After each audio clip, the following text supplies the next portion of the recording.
Certamente esse mandamento, assim como todos os outros, como João diz, não são fardos para nós, não são penosos. Nós é que tornamos os mandamentos, especialmente o quarto mandamento, algo penoso para nós. Isaías 58, 13 e 14. Se desviares o pé de profanar o sábado e de cuidar dos teus próprios interesses no meu santo dia, se chamares ao sábado deleitoso e santo dia do Senhor, digno de honra, e o honrares, não seguindo os teus caminhos, não pretendendo fazer a tua própria vontade, nem falando palavras vãs, então te deleitarás no Senhor.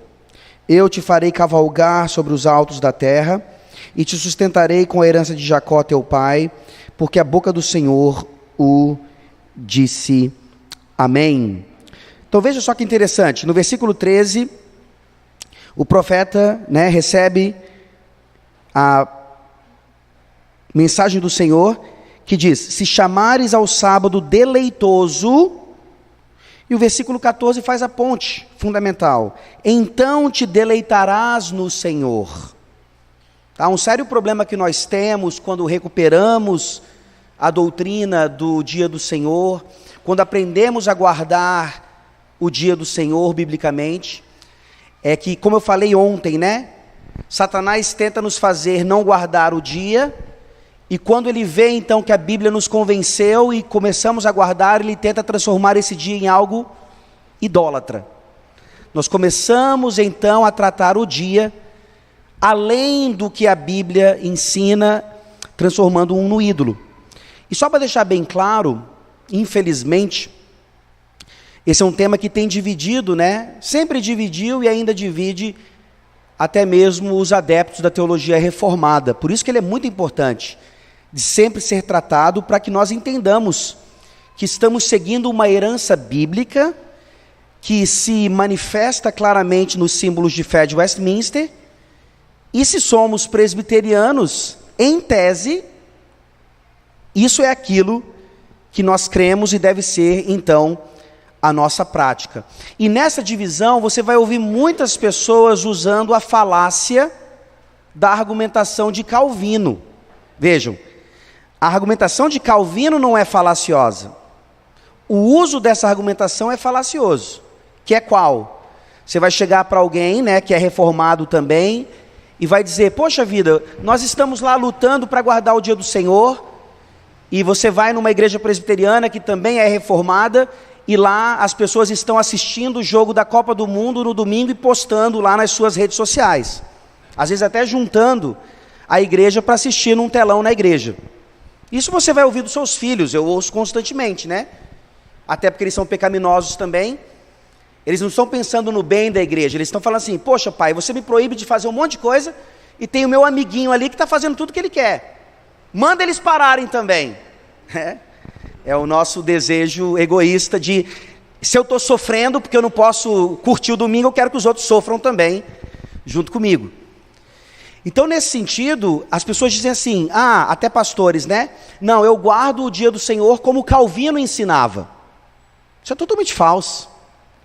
Quero sugerir para vocês a tese de mestrado de Richard Gaffin, tá? Não tem em português, mas dá para você tranquilamente aí pegar, tentar traduzir, tomar um auxílio, onde ele mostra qual é a doutrina do Shabat à luz do que Calvino ensinava. Tá? Então a gente faz cair por terra esse primeiro mito de que a doutrina ensinada por Calvino a partir do quarto mandamento entra em contradição com os símbolos de fé. Não entra. É mais ou menos a mesma questão que aconteceu com Paulo e Tiago, quando eles trataram de justificação pela fé somente.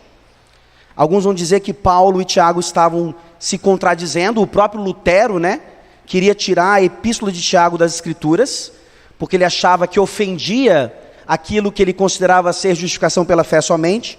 E nós vemos Paulo, então, fazendo uma aplicação específica, atingindo um determinado ponto a partir da mesma doutrina, e Tiago fazendo o mesmo.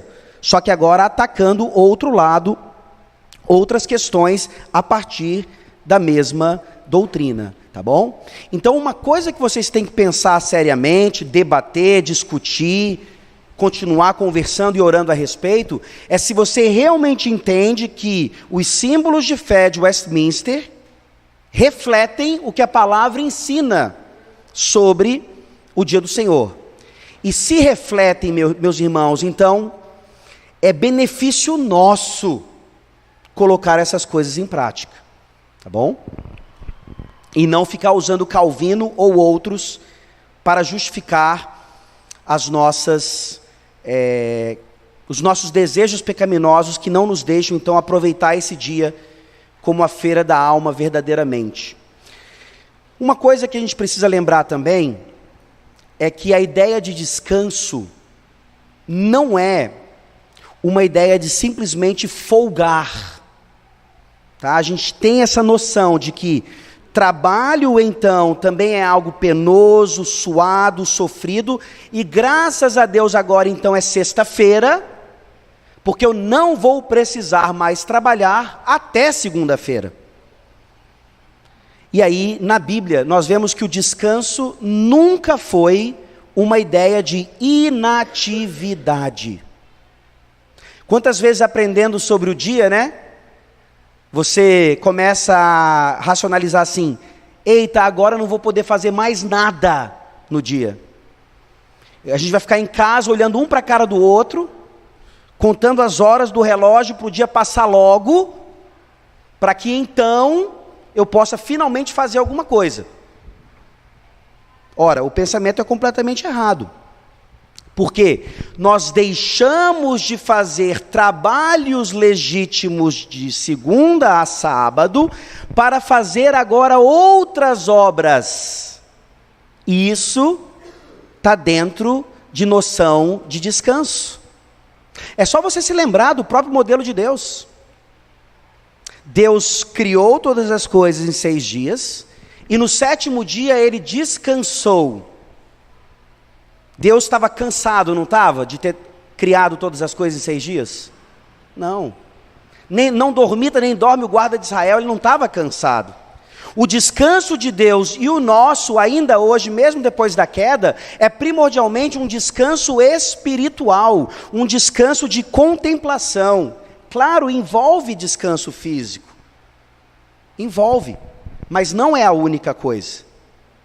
Descanso não é necessariamente pensarmos em nos deitar numa rede, tomando água de coco e vendo a vida passar.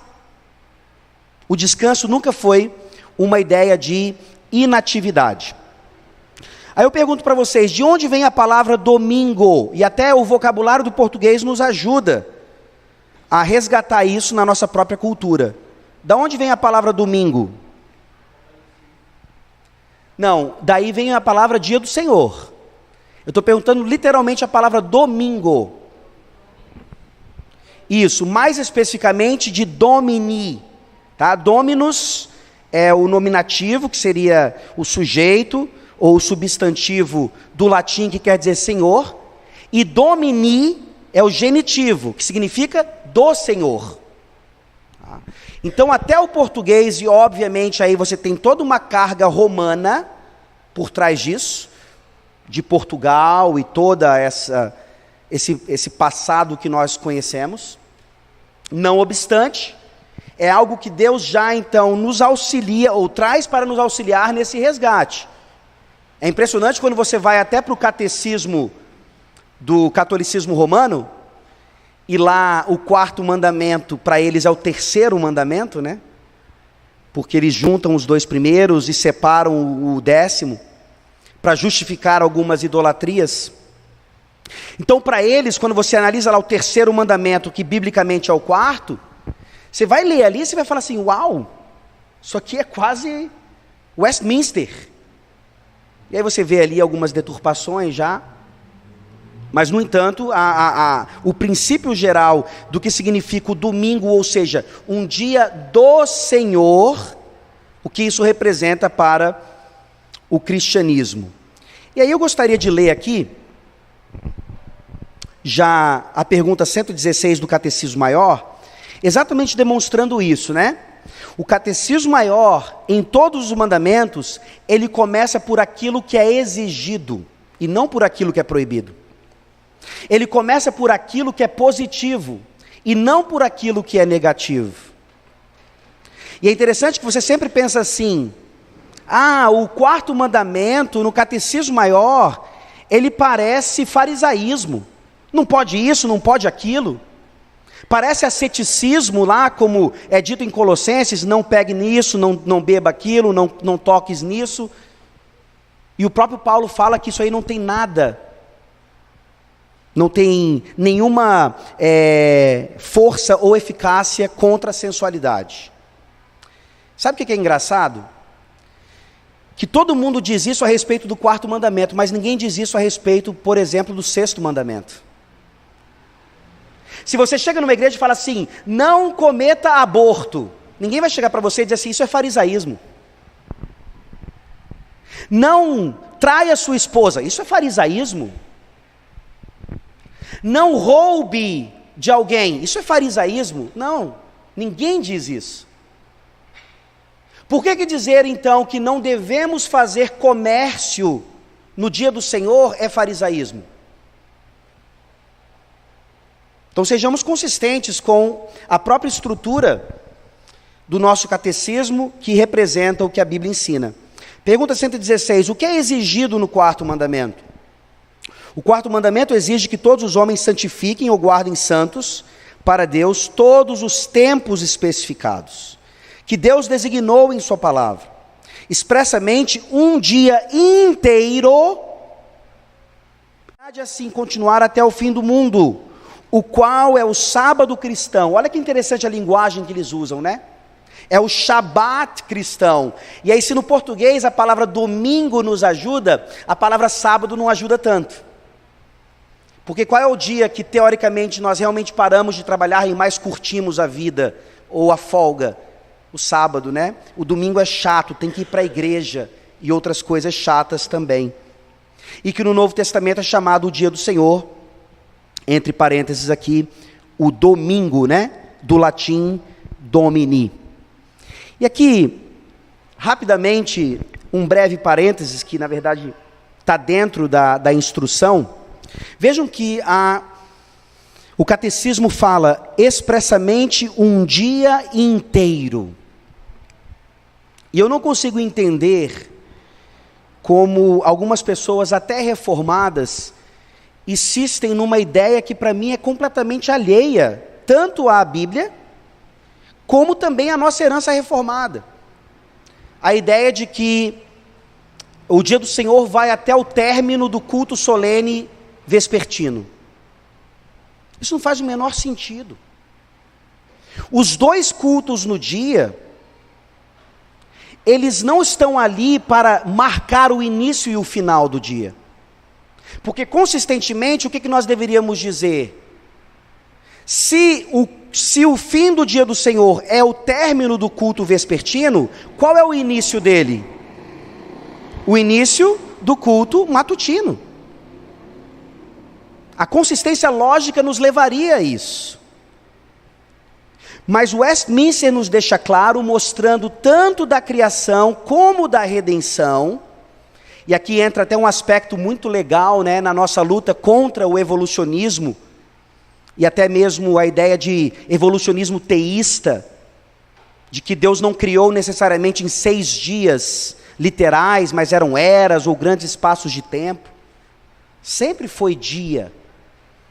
Sempre representou aquilo que nós entendemos hoje como sendo um dia. E aí eu pergunto a esses reformados, né? Quando é que eles comemoram o Ano Novo? Quando é que um reformado comemora o Ano Novo? Quando é que você comemora o Ano Novo? Quando é que você estoura champanhe? Pá! Quando é que você começa a contagem regressiva? 10, 9. Quando é que você começa? No final do culto vespertino? Só se tradicionalmente, né? Tem muito isso. Acho que aqui não tem mais isso, né? Às vezes a igreja presbiteriana, mesmo não sendo no dia do Senhor, ela tem o culto da virada, e aí ela começa ali 10 horas, e vai indo, até chegar à meia-noite, para todo mundo de mão dada, começar a cantar Rompe a Aurora. Eita, calma. Não estou querendo suscitar rebeldia em você, não. Eita, rompe a aurora. Então, por quê, gente? Porque culturalmente, tá, nós estamos debaixo da providência de Deus em uma cultura ocidental que entende que em todos os outros dias do ano, um dia começa da 0 hora até e termina só na 24ª hora desse mesmo dia. Um dia inteiro. O único debate possível que poderíamos ter, e eu acho que ele também é facilmente resolvível, mas é um debate real e genuíno, é se nós deveríamos começar a guardar o dia do pôr do sol anterior até o pôr do sol desse dia. Mas aí eu também tenho que ser consistente, eu tenho que fazer isso todos os outros dias da semana, e não só no dia do Senhor. Tá? E aí, é claro que eu não vou entrar nisso aqui agora, mas eu creio que a Bíblia não ensina categoricamente que, mesmo que a cultura judaica fazia isso, e eu creio que ainda faz hoje, Deus já nos deu, por meio da sua providência, a liberdade cultural de entender que um dia de 24 horas começa da 0 hora até a meia-noite, e é assim então que nós guardamos o dia do Senhor. Graças a Deus nós temos um culto matutino, que nos ajuda a acordar cedo, nos prepararmos para esse culto, e que já então nos faz aguardar também para o culto vespertino, ou seja, a nossa tarde também vai ser em preparação, em regozijo pelo que observamos e em preparação para o que observaremos, nos preparando depois desse culto vespertino para iniciar uma semana de 6 dias de muito trabalho, e trabalho com alegria e diligência e assim por diante. Quer ver um exemplo de como nós reformados podemos idolatrar o dia? Até com a doutrina correta e tal? É quando nós ficamos assim, 11h50, 11h51, 11h52, meia-noite e 1, agora eu vou para a pizzaria. Agora eu posso pedir pizza então. Agora eu posso assistir um filme tal, assim por diante. Você acabou imediatamente de tornar uma pérola em algo completamente desprezível. Porque se você está no fim do dia do Senhor, aguardando que ele acabe o mais rápido possível, para agora então fazer comércio, para agora então trabalhar, como você pode legitimamente nos outros dias, você ainda não entendeu o que significa esse dia na sua vida. Qual que é a diferença entre o 4º mandamento descrito em Êxodo 20 e em Deuteronômio 5? Hoje nós lemos a lei a partir de Deuteronômio 5. Qual é a diferença entre o 4º mandamento dado em Êxodo 20 e em Deuteronômio 5? Isso. O que significa isso para nós na aplicação do 4º mandamento? Sim?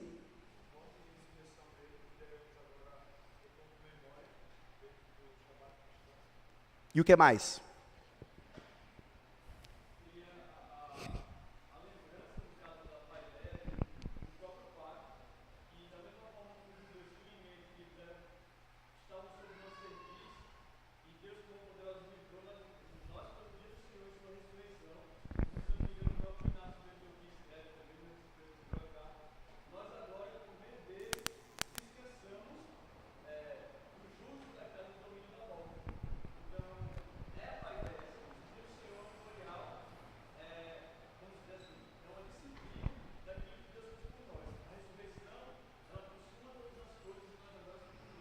Isso, mas vocês ainda não responderam o que isso tem a ver com a criação.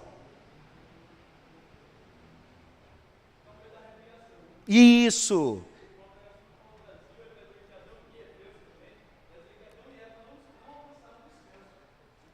Cara, esse Paulo Brasil é crente mesmo, viu?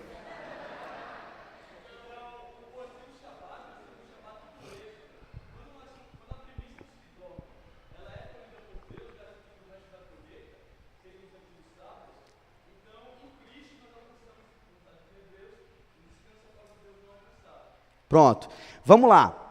Por que que o Espírito Santo nos dá, em dois momentos distintos, o mesmo mandamento, com razões distintas que não se excluem mutuamente? Para nos mostrar que essas razões, então, são fundamentais, para hoje nós entendermos positivamente, ainda mais, a questão do dia. Então, você tem a razão da criação, tá? E agora você tem a razão da redenção, que é o quê? A palavrinha-chave é essa, a ideia de recriação. Então, a partir da criação, até de forma mais categórica, você tem o sétimo dia, o sétimo dia, o sétimo dia, o modelo de Deus.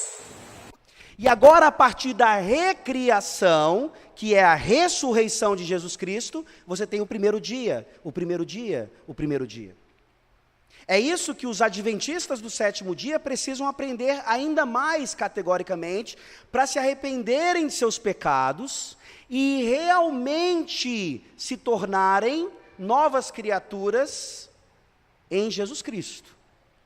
Nós não podemos ter aqui qualquer receio, por mais que isso doa e machuque o coração, de afirmar que, infelizmente, o adventismo do sétimo dia não é uma doutrina verdadeira. Eles não são uma igreja de Jesus Cristo. E não é por causa da diferença do Shabat. Essa é uma consequência daquilo que realmente os torna não igreja verdadeira. E a base é a negação do sola escritura, dentre outras coisas. Tá? Negou o sola escritura, é óbvio que você não vai entender, então, essa relação maravilhosa entre criação e redenção, que para nós, então, é a afirmação categórica de como ainda devemos entender esse dia fantástico. Outra coisa que nós devemos nos lembrar constantemente, vem a partir dessa citação aqui, ó. Na criação, nós já podemos perceber o padrão, que mais tarde, com a ressurreição de Cristo, se tornaria o padrão definitivo para os santos da igreja no Novo Testamento. Que padrão é esse? É muito interessante, tá? Quando Jesus morre, tá, ali na Páscoa, a última Páscoa veterotestamentária, ele pratica com os seus discípulos mais próximos, ele estabelece ali a Páscoa da nova aliança agora, que nós chamamos de Ceia do Senhor, celebraremos hoje mais uma vez, hoje à noite aqui, se Deus permitir. E então, ao terceiro dia, ele ressurge, ele começa a recriar todas as coisas pela sua ressurreição, de forma mais categórica. O que ele faz? Ele está realmente transformando o sétimo dia numa realidade nova agora. É o mesmo mandamento, o mesmo princípio, mas é novo. Tá? Teologia bíblica perfeita. E que dia é esse? Numa matemática comum, se o sétimo dia era o sábado, ele permaneceu morto e sepultado, está agora nas sombras da antiga aliança. O domingo, ele não é só o primeiro dia da semana, como ele também é o oitavo. Esse ciclo é maravilhoso. Você vai ler agora a antiga aliança com outras lentes, com essas lentes que o pastor Éder aqui nos lembrou. Você vai ver quantas vezes no Antigo Testamento, em que os adventistas se baseiam tanto, né, para justificar a sua prática errada, você vai ver ali que um dia especial era qual dia? O oitavo. O oitavo. O oitavo. E não por acaso, meus irmãos, quando é que criancinhas, os homens, eram circuncidados? Ao oitavo dia. Marcas maravilhosas do Espírito Santo para que quando chegasse o oitavo dia na nova aliança, todos nós falássemos: uau, que profecia maravilhosa! Agora o ciclo, primeiro oitavo, se manifesta de forma ainda mais clara.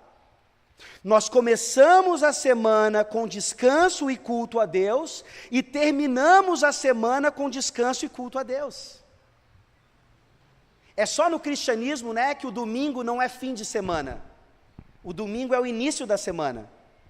Mas os outros 6 dias nos levam para desembocar em mais um dia. Por que a gente não espera tanto? Por que a gente não espera tanto? Porque basta ver a nossa falta de preparação para esse dia. E aqui uma indicação bem necessária, sem trocadilho de palavra. Muitas coisas que nós acabamos tendo que fazer no dia do domingo, desnecessariamente, se tornam necessidade, na nossa opinião, simplesmente por causa da nossa negligência em nos prepararmos. Desde ter que abastecer o carro, fazer aquela comprinha que faltou. Lá na nossa igreja, de vez em quando, a gente tem almoço comunitário também no dia do Senhor. Mas é só uma porta aberta para os crentes pecarem. Por quê? Porque tem o almoço comunitário, é maravilhoso estarmos juntos ali, mas os crentes vão comprar o frango do domingo.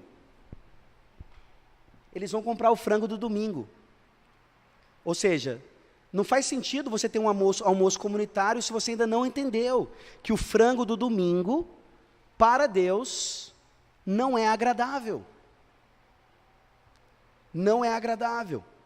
Porque nesse dia, então, nós aprendemos agora que ele é tanto o início da nossa semana, o início da perspectiva da recriação, assim como aponta para a completude ainda da recriação. E aí é quando nós não aguardamos de fato o dia do Senhor, e o mais maravilhoso deles. Porque você poderia dizer assim, não pastor, aqui a gente tem aprendido, e eu já saio do domingo aguardando o próximo. Aí eu digo assim, então desafiando vocês ainda mais, não aguardem o próximo dia do Senhor, aguardem o dia do Senhor. Nós deveríamos sair daqui hoje, esperando que esse fosse o último domingo, que nós experimentaríamos antes da volta gloriosa do Senhor. Calma pastor, ainda falta a final da Copa do Mundo. Ajuda um pouquinho que o Brasil já saiu. Mas dá para ser depois. Calma, ainda tenho que casar, ainda tenho que ter filhos, ainda tenho que fazer um monte de coisa. Justificamos até espiritualmente, Jesus, Maranata, ainda não. Porque tem muita gente que ainda não ouviu o Evangelho. O que vai acontecer? Isso é uma conferência missionária, onde minha sogra ouviu um pastor missionário falando isso. Não ore para Jesus voltar, porque tem muita gente que não ouviu o Evangelho ainda. Vejam como toda a perspectiva, então, dessa doutrina, ela não é meramente o que eu posso ou não posso fazer no dia de domingo, mas uma perspectiva completamente escatológica, positivamente nos apontando para essa realidade final. Então agora eu queria tratar de 2 aspectos bem interessantes, para nos motivar também a entender o que é o descanso e como até a doutrina traz a estrutura de coisas que nós nem imaginamos que ela esteja envolvida, né, com que ela esteja envolvida, e uma manifestação final aqui para mostrar como esse dia é importante para Deus. Eu acho que quando a gente recupera isso, eu não estou me deleitando apenas no dia. Foi maravilhoso o sermão, né? Porque a gente pensa assim, eu fui salvo, graças a Deus, eu fui salvo. Como aquilo apontando para nós, né? Eu fui salvo, que maravilha, eu sou salvo pela graça. E o texto diz claramente, para a manifestação da glória de Deus. Deus não te salvou por sua causa, Deus te salvou por causa dele. Deus não quer que o domingo seja uma bênção para você, para a sua família simplesmente. Deus quer que seja um deleite nele. Faz toda a diferença. Abra sua Bíblia, por favor, em Levítico 25.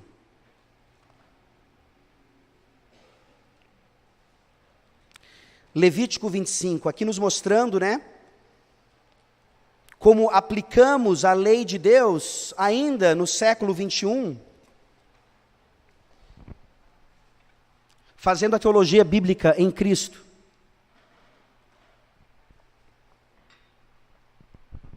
Levítico 25, a gente não precisa ler, mas você vai ter aqui a primeira parte dos versículos 1 a 7, o que a sua Bíblia chama de o ano do descanso, e logo em seguida o ano do jubileu, né?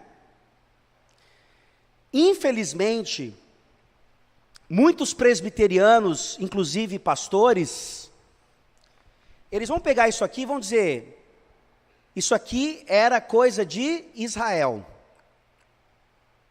Se tem algo que ainda fere as nossas igrejas, mesmo que não de forma descarada, é aquela falsa doutrina do dispensacionalismo. Tá? A lei veio por Moisés, a graça e a verdade por Jesus Cristo.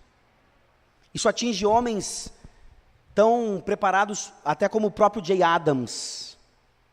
Vocês devem conhecer bem aqui, pelo seu aconselhamento noutético, ele escreve um livro contra a ideia do dia do Senhor, como nós a conhecemos, mas ele é consistente, ele vai dizer que nós não precisamos guardar todos os mandamentos, a gente precisa guardar só a lei do amor, porque é isso que é comandado na nova aliança, tá? Então, se alguém perguntasse para você, qual é a principal qualidade ou característica do presbiterianismo, o que você responderia? Isso. Muitos diriam predestinação, tantas outras coisas, e é a teologia do pacto. A aliança, aquilo que nós ouvimos ontem também, a relação de paideia.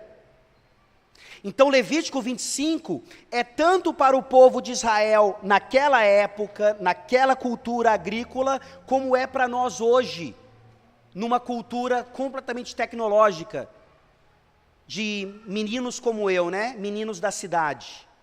Se perguntarem para mim, de onde vem a banana? Eu digo, do supermercado. E não da bananeira. Então, o que está acontecendo em Levítico 25, de 1 a 7? É o ano de descanso. Eles trabalhariam 6 anos e ficariam sem trabalhar, sem plantar e sem colher durante 1 ano. Se você entende um pouquinho de agricultura, você consegue dizer, isso é impossível. Não faz sentido. Não tem como parar a estrutura da agricultura por 1 ano. Deus deve estar de brincadeira conosco. Deveria estar de brincadeira com eles e deve estar de brincadeira conosco hoje, e não é brincadeira alguma. Aqui Deus está manifestando para eles, numa sociedade agrícola, aquele princípio que para nós ainda fica. Numa sociedade agrícola, parecia impossível, humanamente falando, ficar 1 ano sem plantar e colher, mas Deus está dizendo, vocês não podem confiar na plantação e na colheita, vocês devem confiar em mim. Sabe como vocês fazem isso? Ficando 1 ano sem plantar e sem colher, eu vou dar para vocês. É o mesmo princípio que ele aplicou lá no maná, em Êxodo 16. Uma prova de que os mandamentos já estavam gravados no coração do homem antes de Êxodo 20, antes da sua oficialização. Não era restrito a Moisés, vem desde a criação. Depois vocês leiam com calma. Êxodo 16 vai dizer, antes de Êxodo 20, quando vocês saírem, saiam, e na sexta-feira vocês vão colher em dobro. Porque amanhã, o santo descanso, não haverá maná. Exato. E se algum espertinho colhesse nos outros dias porção dobrada, estragava. Qual é a lógica? Se eu colher sexta-feira, na véspera, e dobrado, vai estragar. Coloque o Senhor à prova. Colhia em dobro e não estragava. Só que o cara não confiava nisso, ele confiava na sua própria aptitude. E aí o que acontecia? No Shabat, ia lá um israelita procurar maná. E não encontrava. porque o Senhor é fiel. E o Senhor estava dizendo naquela época e hoje: não trabalhe, não faça comércio, não faça dever de casa, não faça coisas que você precisa fazer, porque senão a sua semana vai começar atrasada. Não faça, confie em mim. Estude de segunda a sábado, para você ir bem na sua prova de segunda-feira. Pare de estudar de véspera, especialmente se essa véspera do dia de trabalho for o dia do Senhor. Confia em mim. Descansa em mim. E aí nós vemos o princípio maravilhoso daquilo que eu estou experimentando agora com a minha família. Mas aqui, uma prova viva de que, daquele ditado, né? Enquanto descansa, carrega pedra. É algo bem próximo para mostrar que o descanso bíblico não é um descanso de inatividade. A Alessandra, minha esposa, ela fica com muita raiva de mim e devidamente eu mudei isso, porque muitas vezes eu tirei férias para poder pregar em outro lugar. E é o que está acontecendo agora. Então a Alessandra fica com raiva do pastor Ronaldo. Eu e o pastor Éder estamos de férias, mas tendo o deleite e o prazer de estar aqui ministrando a palavra para vocês. Tá? Enquanto descansa, carrega pedra. É o nosso dever. Mas também é o nosso dever, e não apenas o nosso privilégio, tirarmos dias de folga ou de descanso, que não são meramente para deitar na rede, mesmo que seja aqui em Maceió, e ficar tomando água de coco. O que eu quero dizer com isso? É que aqui, a partir do princípio de Levítico 25, nós entendemos, fazendo a proporção das coisas, que até dias de férias fluem das Escrituras. Não é a CLT que determina isso, gente. Não é qualquer pensamento humano que determina isso. Deus está dizendo, como Ele dizia àquela época, que o ser humano precisa, dentro do ano ou de uma sequência de anos, de um período mais longo de descanso, o que nós chamamos de férias. Nós não precisamos de feriados ou dias santos.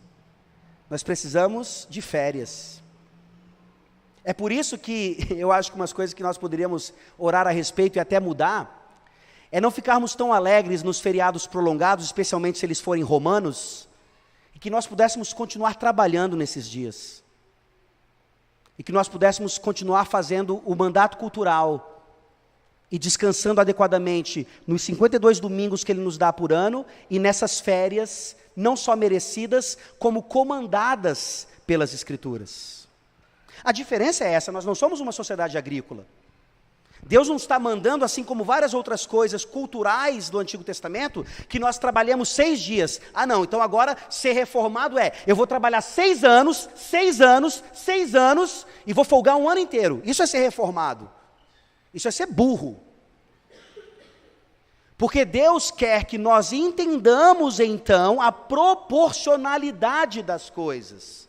Eu trabalho muitos dias e folgo tantos dias proporcionais a esse trabalho. Férias, parabéns, porque é Deus quem nos as dá para gozá-las. E aí, o mesmo pensamento no ano do jubileu. Aí vocês conseguem fazer a lógica agora. Se o ano do descanso de 6 anos, era a folga, o que é o ano do jubileu? Isso aponta para o que na nossa prática? 49 anos, e agora o 50º. O que é isso?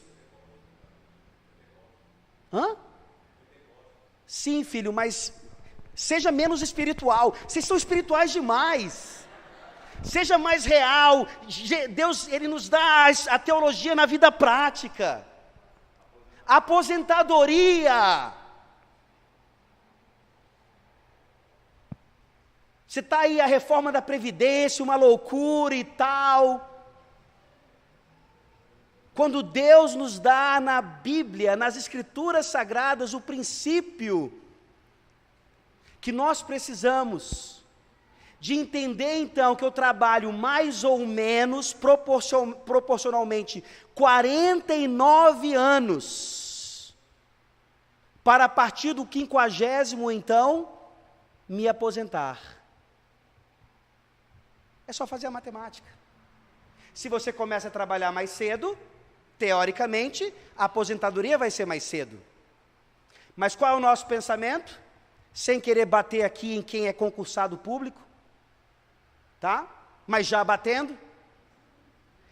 Eu quero passar no concurso público porque não só me dá estabilidade, mas antes que a Previdência mude, esse Temer não sabe o que está falando, eu vou me aposentar com o salário que eu recebo hoje, com todos os seus benefícios, e o tempo é até melhor ou menor que esse trabalhador privado aí, que não estudou tanto quanto eu para passar no concurso, e tem que pagar INSS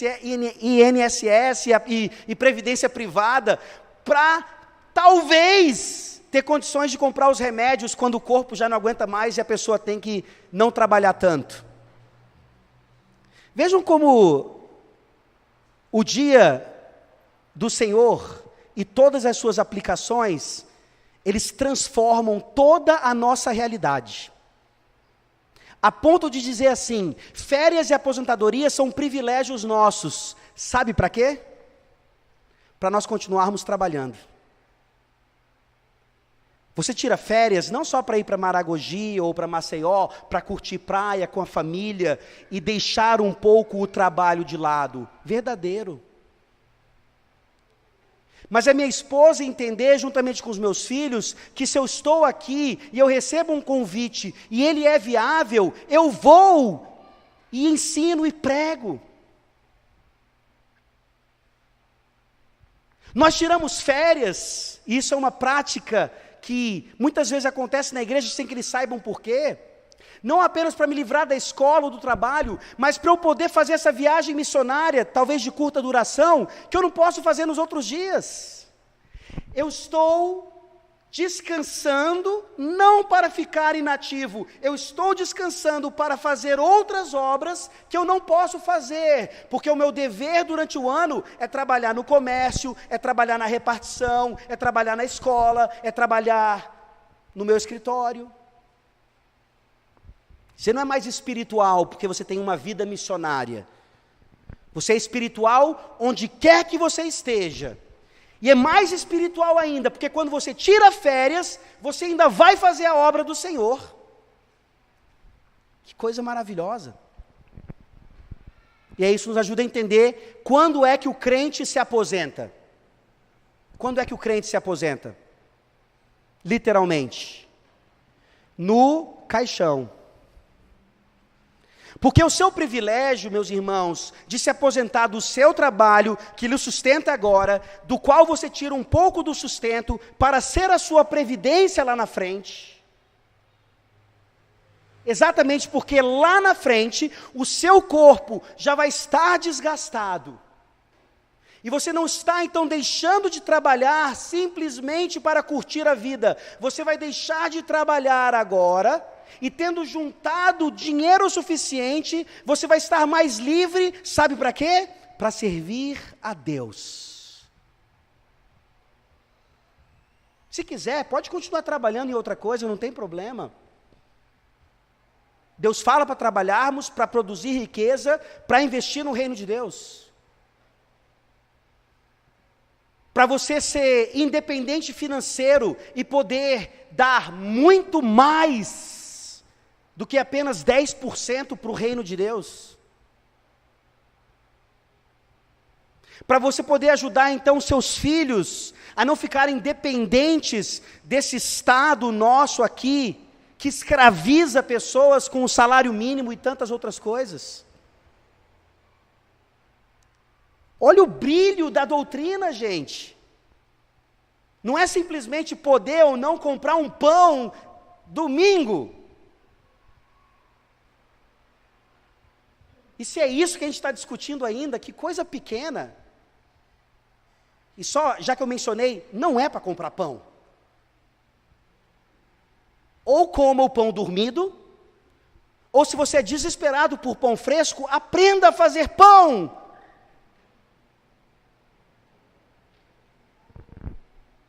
Porque qualquer comércio desnecessário nesse dia não agrada a Deus. E já que isso tem a ver com aquilo que agrada a Deus, por favor, já estou terminando. Afinal de contas, precisamos descansar. Eu gostaria de mostrar para vocês outras implicações maravilhosas do dia. E a gente não consegue entender essa ponte da antiga aliança para a nova, exatamente porque a gente não entende tanto a questão do período intertestamentário. Deixa eu dar uma ajuda aqui para o nosso irmão espiritual.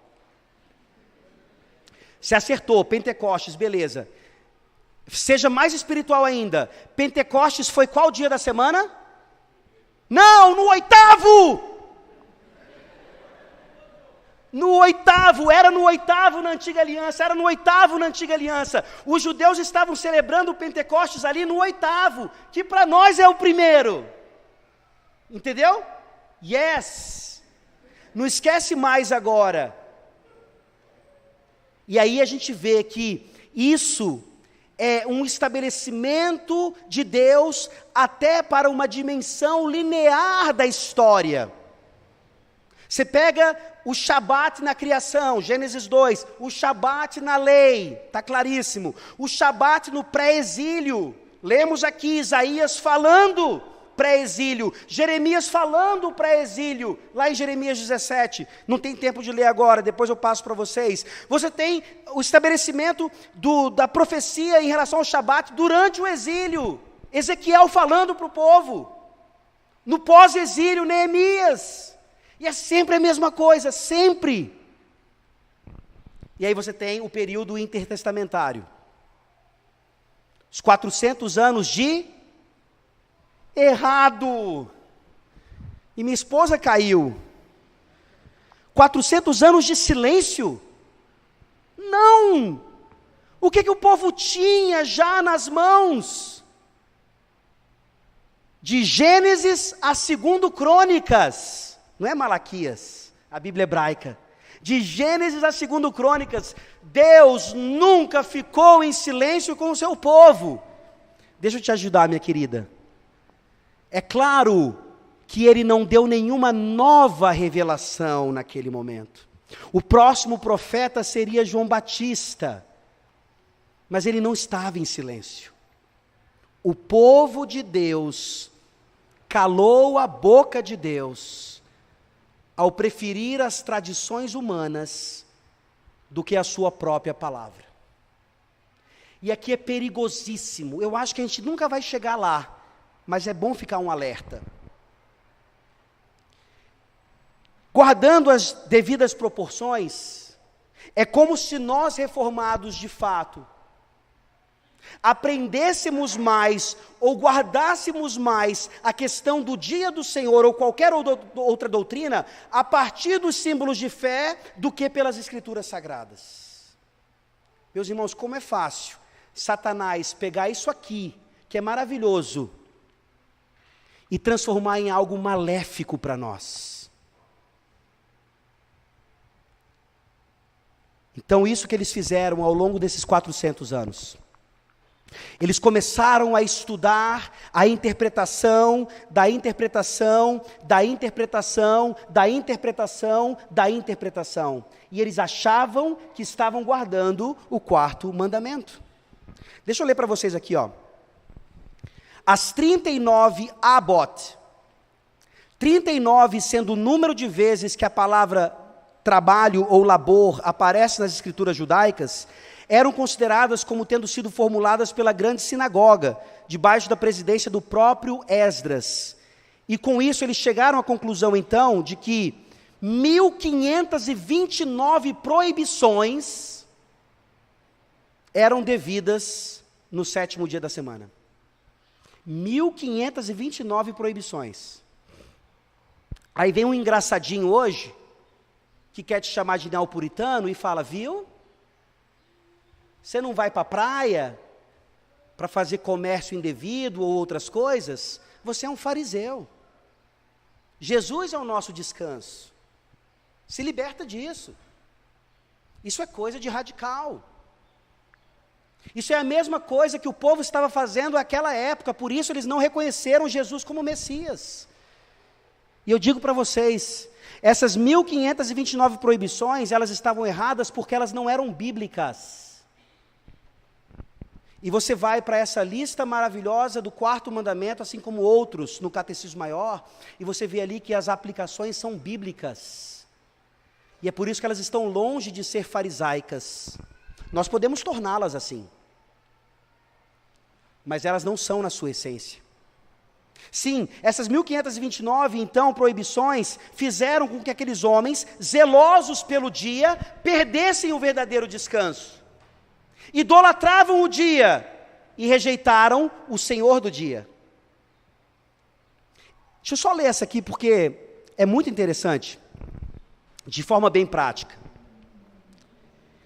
O Talmud, né, que é uma das interpretações da interpretação, o Talmud ensina que o Rabino Gerudá disse, se um homem pisar em argila, ele deve os pés no chão e não na parede.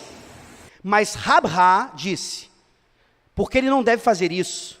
Porque pode-se presumir que ele esteja encoçando a parede. E que está engajado em construção. Não. Isso não é construção comum, mas parece trabalho no campo. Pelo contrário, se ele limpar os pés no chão, ele pode, quem sabe, alisar um buraco. Dessa forma, é melhor que ele limpe os pés na parede.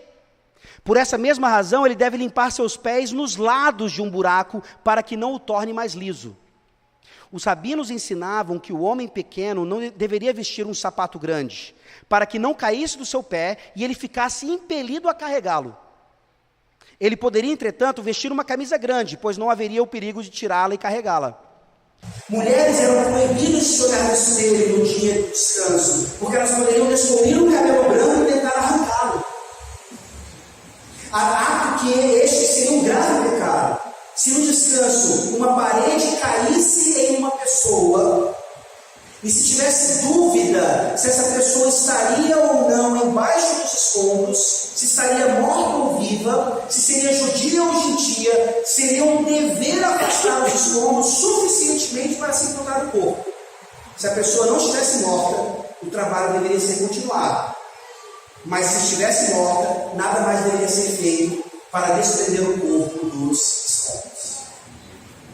Isso aqui é só um exemplo de qual era o contexto em que Jesus chegou e ele mesmo foi acusado de quebrar o Shabat.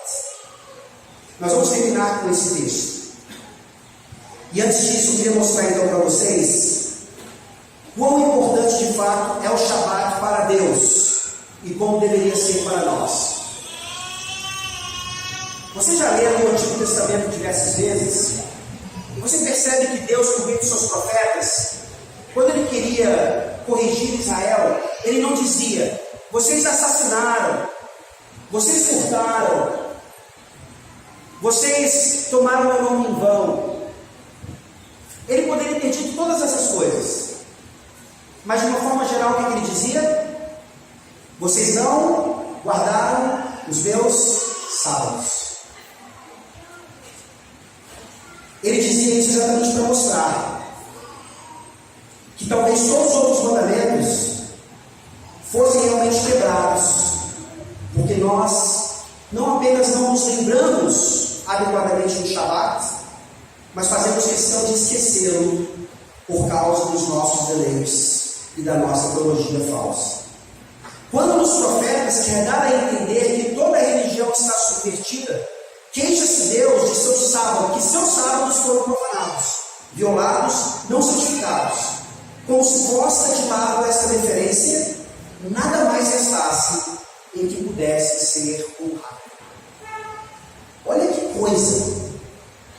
Quando você conversa com um teólogo reformado, com um amigo reformado hoje, que não tem a mesma posição sua, ele ainda tem um ultraje de dizer, não, são só 9 mandamentos. O quarto mandamento é cerimonial. O quarto mandamento não é repetido no Novo Testamento, pelo contrário, Jesus acaba com o quarto mandamento no Novo Testamento. E aqui Deus está mostrando pelo quarto mandamento a centralidade de todos os outros. Pergunta de escola dominical, duas, a primeira mais fácil, a segunda mais difícil. Quantos anos o povo de Israel passou em cativeiro babilônico, exatamente por não ter guardado os sábados do Senhor? Essa era fácil, hein? 70 anos. Parabéns. Como é que você sabe disso? Vamos lá, Jeremias 29, 10.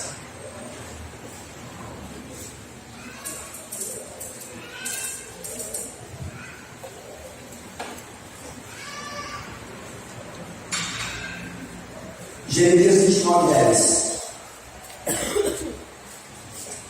Não temas, pois, servo meu Jacó, diz o Senhor, não te espantes.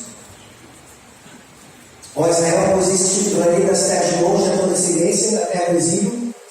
Jacó voltará e ficará tranquilo, em sossego, e não haverá quem o atemorize. Dá uma olhada em 2 Crônicas, na verdade, agora, 36, 21. Oi? Eu não. Eu li 30, né? Assim o Senhor, logo que se cumprirem para a Babilônia 70 anos, atentarei para vós outros e cumprirei para convosco a minha boa palavra, tornando a trazer-vos para este lugar. Tá? Deus falou para Jeremias, pré-exílio. Jeremias vê, né, Israel, Jerusalém sendo destruída, então ele é pré-exílio, entrando no exílio. 70 anos. Agora a pergunta é um pouco mais difícil. Por que 70 anos? Por que um número tão específico? A nossa resposta, né, de um bom calvinista é porque Deus decretou antes da fundação do mundo que fossem 70 anos. Mas ele explica. Dentro da linha que o Senhor falou, eles quebraram todos os mandamentos no altar de sábado, e eles não terem dado valor aos descanso do Senhor, a qual ele, como poderoso, ter tirado do cativeiro, o pacto mesmo, a restauração. Então, em castigo, eles passariam 70 anos para que eles valorizassem novamente a salvação do Senhor. Até que ele, como poderosa, isso, dentro da teologia bíblica.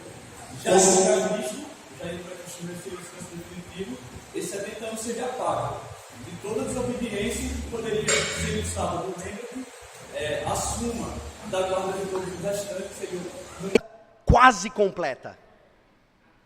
Vamos descobrir então por que você usou a palavra certa.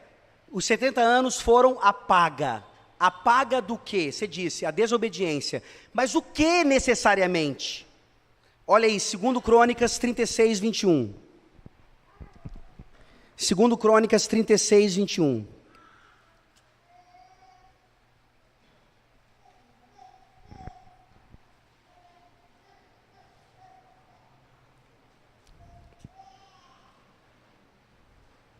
Vamos ler a partir do 20.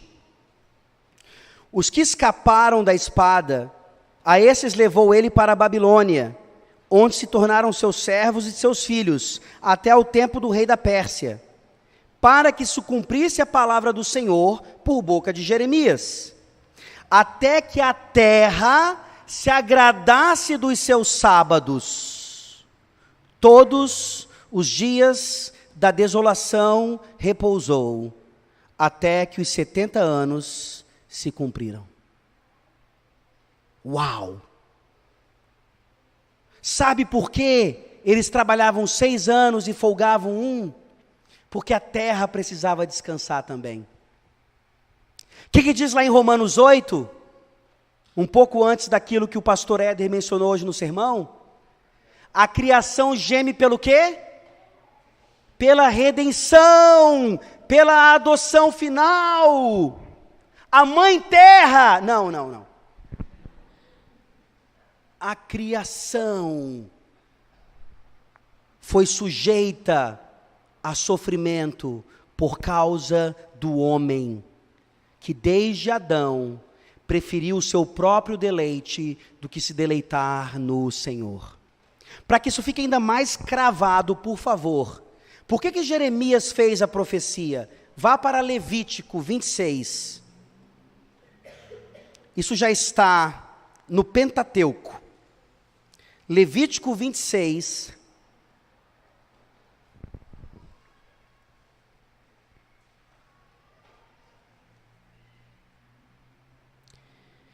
A partir do versículo 27. Isso está em Levítico. Deus está falando quais seriam os castigos da desobediência. Levítico 26, a partir do 27. Se ainda com isto não me ouvirdes e andardes contrariamente comigo, eu também com furor serei contrário a vós outros, e vos castigarei 7 vezes mais por causa dos vossos pecados. Comereis a carne de vossos filhos e de vossas filhas. Destruirei os vossos altos, e desfarei as vossas imagens do sol, e lançarei o vosso cadáver sobre o cadáver dos vossos deuses. A minha alma se aborrecerá de vós. Reduzirei as vossas cidades a deserto, e assolarei os vossos santuários, e não aspirarei o vosso aroma agradável. Assolarei a terra, e se espantarão disso os vossos inimigos que nela morarem. Espalhar-vos-ei por entre as nações, e desembainharei a espada atrás de vós. A vossa terra será assolada, e as vossas cidades serão desertas. Então a terra folgará nos seus sábados, todos os dias da sua assolação, e vós estareis na terra dos vossos inimigos. Nesse tempo a terra descansará e folgará nos seus sábados. Todos os dias da assolação descansará, porque não descansou nos vossos sábados, quando habitáveis nela. Os 70 anos são a paga, porque a terra precisava descansar e não descansou, porque os senhores da terra, os mordomos da terra, não descansaram em Deus. Nós, mordomos da terra ainda hoje, não temos descansado em Deus adequadamente no dia do Senhor, porque nós ainda insistimos na ideia de que Ele é mais negativo do que positivo. Quando nós descobrirmos esse deleite no dia do Senhor, nós vamos entender o que Jesus disse lá em Marcos capítulo 2, e aqui a gente termina. Marcos capítulo 2.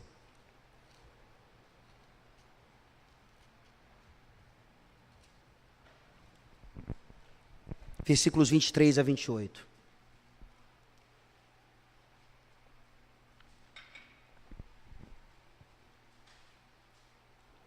Ora, aconteceu atravessar Jesus em dia de sábado as searas, e os discípulos, ao passarem, colhiam espigas. Advertiram-nos os fariseus: vê, porque fazem o que não é lícito aos sábados? Mas ele lhes respondeu: nunca lestes o que fez Davi, quando se viu em necessidade e teve fome, ele e seus companheiros? Como entrou na casa de Deus, no tempo do sumo sacerdote Abiatar, e comeu os pães da proposição, os quais não é lícito comer, senão os sacerdotes, e deu também aos que estavam com ele.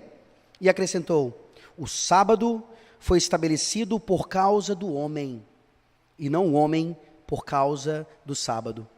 De sorte que o Filho do homem é Senhor também do sábado. Sabe que mensagem é essa? Não é a mensagem que tantos, com a sua raiz dispensacionalista, ainda usam, viu? O sábado era algo do Antigo Testamento, de Moisés, aquela coisa agressiva, que não podia fazer nada, nem carregar um sapato. Não! Isso tudo, como nós vimos aqui, eram proibições exatamente porque esse povo se esqueceu de Moisés. E agora alguém superior a Moisés, como vocês vão ver em Hebreus, vamos começar aqui a exposição. Alguém superior a Moisés, que vai dar um descanso ainda maior que Moisés, veio para ser o Senhor do dia, na prática, definitivamente. Você quer fazer dever de casa no domingo? Que sim, quando o Shabat é cristocêntrico, ele é para o bem do homem, ele é para o bem dos nossos filhos. Pergunto aqui para o pequenininho, ele vai dizer, não, só que você não quer fazer nenhum dia, né?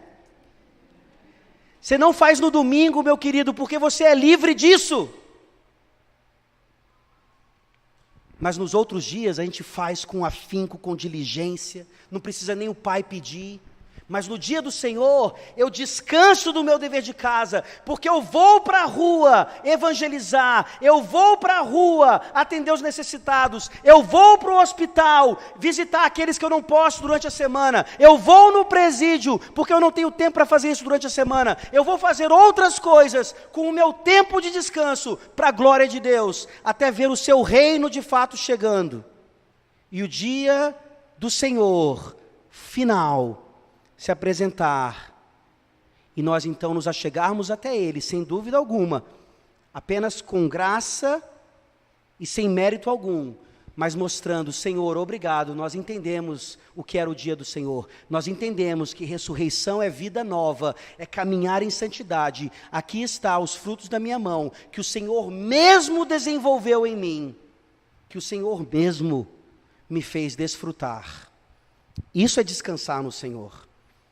Se eu ainda acho que eu devo ou não comprar pão nesse dia, infelizmente, nós precisamos chegar ainda a uma maturidade cristã devida.